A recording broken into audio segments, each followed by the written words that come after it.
Hey, this is Dr. Eric Fields, a psychologist specializing in addiction, especially compulsive sports gambling. Today, I'm going to be talking about how to frame your past losses, even losses that have occurred most recently in the last past week. This is a real issue for compulsive sports gamblers because it really is a big trigger for continued ongoing problematic gambling. When you think of your losses, even the recent ones, but especially the totality of the past ones, it can be very, very triggering. A lot of times I've heard people say things like, I feel like I was robbed. I feel like this big stain on my record, right? Or this big stain on my life. And I just want to eradicate it. I want to get rid of it. I want to recoup these losses that make me feel so badly about myself and this behavior.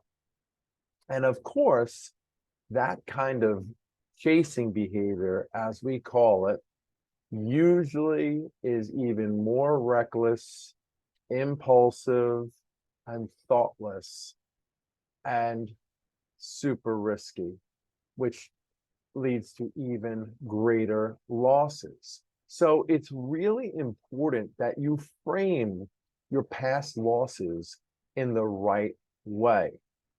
Rather than brooding about them and just kind of looking at them as this big loss, this big mistake in my life, the way to look at them is, well, I don't have control over the past, but what I do have control over is how to frame the past, my perspective about the past.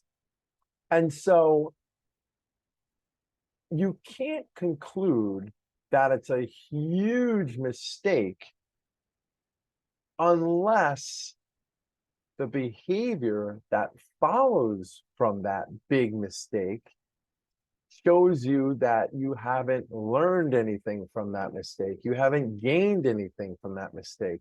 That mistake hasn't led to any personal growth or positive changes. And that's really the way you need to look at it. So the control you have is right now. What do you do about the past? What do you do about these past losses? Some of you may be in the red $50,000, $100,000, $200,000. And I know that when I say things like, you can't conclude it's such a big mistake yet, you might be like, well, what is he talking about? You know, what kind of money I lost with gambling? Yes, but trust me, there is no ceiling to the losses. Whatever your losses are could be multiplied by 10 in the future. And that's a very conservative estimate. So, what are you going to do about these losses? What are they going to mean or signify for you? If these losses lead to you making significant changes in your life, so significant that life becomes so much more fulfilling, the time spent with family being so much more present centered and focused, the time and attention at work that can lead to promotions and more and greater success, the time spent just enjoying the finer things in life, whatever the finer things are for you. and reaching goals, personal goals that you wouldn't have been able to reach before this whole gambling addiction.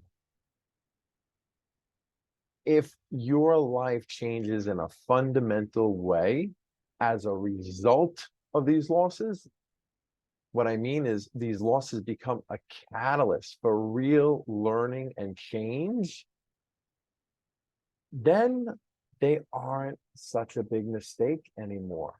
In fact, they can be looked upon as a favorable mistake, a positive mistake, because you may conclude that if you hadn't made this mistake, you may have not made such fundamental changes in your life.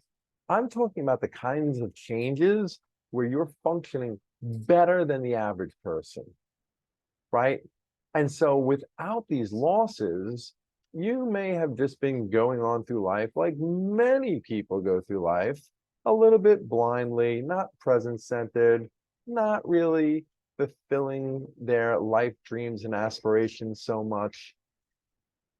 But if this leads to that, even though you were here and the average person is here, if it leads you to being in a place that's much more fulfilling than the average person, it can be looked upon as very favorably. But you have to take control now. You have to do something about it now.